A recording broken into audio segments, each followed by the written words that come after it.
everybody. You know our ambassador to Scotland, and it's great to be in Scotland. We are going to be meeting with the Prime Minister, I guess tomorrow, a little bit tomorrow and the next day. And we're going to do some great things. Do you have any questions? On Sunday to discuss the EU trade deal. Are you meeting with Ursula von der Leyen?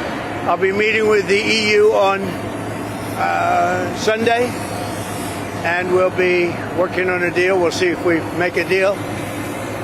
Ursula will be here, highly respected woman, so we look forward to that. That'll be good. On Gaza. What media executives are you meeting with while you're here? We'll have numerous executives that we're meeting with. We're going to be meeting with a lot of people. A lot of people. We'll be staying at Turnberry, and then we're going to Aberdeen, which is the oil capital of Europe, actually. Mr. President, can you explain what is missing in the UK deal that you have to work out? Nothing. I think it's more of a celebration than a workout. It's a great deal for both. And we're going to have a meeting on other things other than the deal. The deal is concluded. So on Gaza, French President Emmanuel Macron just said that France will officially recognize the Palestinian state. What's your comment on Well, that? that's what he does. I mean, that's fine if he does that. That's up to him. It's not up to me. I'm with the United States. I'm not with France. And about the humanitarian situation in Gaza, we hear very dire warnings about. I think it's terrible what happened with Hamas. They tapped everybody along, and we'll see what happens. We'll see what response Israel has to that. But it's getting to be that time. On the EU deal, you said there's a 50-50 chance of a deal. What is left to work out? What are the final sticking points? With the European Union, I think we have a good 50-50 chance. That's a lot.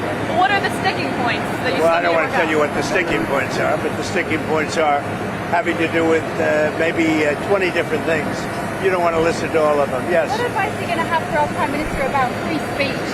It's very important to people here. Well, it is, but I like your Prime Minister. He's slightly more liberal than I am, as you've probably heard, but he's a good man. He got a trade deal done.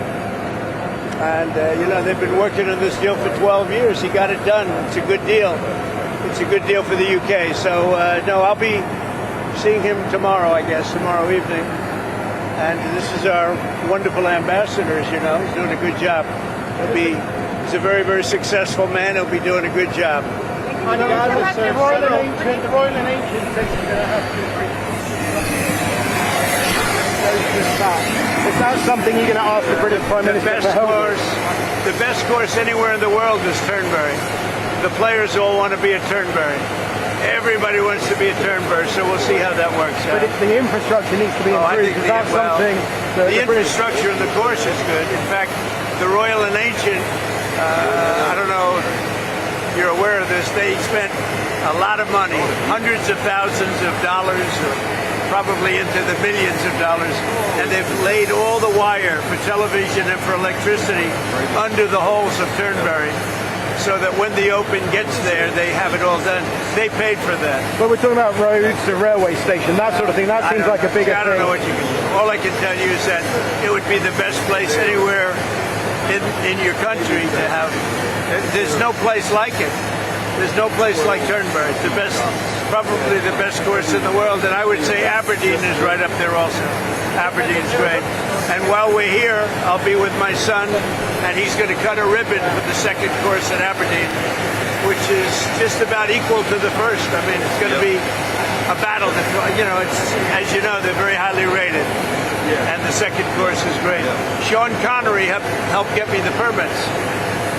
If it weren't for Sean Connery, we wouldn't have those great courses. Were you briefed on your name appearing in the Epstein files ever? No, I was never. What are you hoping Todd Blanche interviewing Ghislaine Maxwell? What are you hoping that they get out of that? I really have really nothing to say about it. She is being talked to by a very smart man, by a very good man, Todd Blanche. And I don't know anything about the conversation. I haven't really been following it. A lot of people are asking me about pardons. Obviously, this is no time to be talking about pardons. But a lot of people have asked about pardons. This is just not a time to be talking about pardons. Todd will come back with whatever he's got. You're making a very big thing over something that's not a big thing. You should be talking about, if you're going to talk about that, talk about Clinton, talk about the former president of Harvard, talk about all of his friends, talk about the hedge fund guys that were with him all the time. Don't talk about Trump. What you should be talking about is the fact that we have the greatest 6 months in the history of a presidency, according to a lot of people. And we had an amazing 6 months. And this is sort of an example of it. Now we're meeting with the European Union, we're also meeting with, as you know, the head of UK, Prime Minister, and I look forward to that. But we're meeting, in terms of a deal, we're meeting with the European Union, and that would be actually the biggest deal of them all if we make it.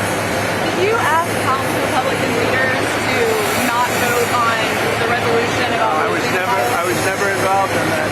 I'm focused on making deals. I'm not focused on conspiracy theories that you are. I mean, I watch you people. It's so sad. You ought to talk about the success of our country instead of this nonsense you talk about over and over again. You've done an amazing job on illegal migration. A lot of people here are very worried about the situation. It's record numbers. Well, I say two things to Europe. Stop the windmills. You're ruining your countries. I really mean it.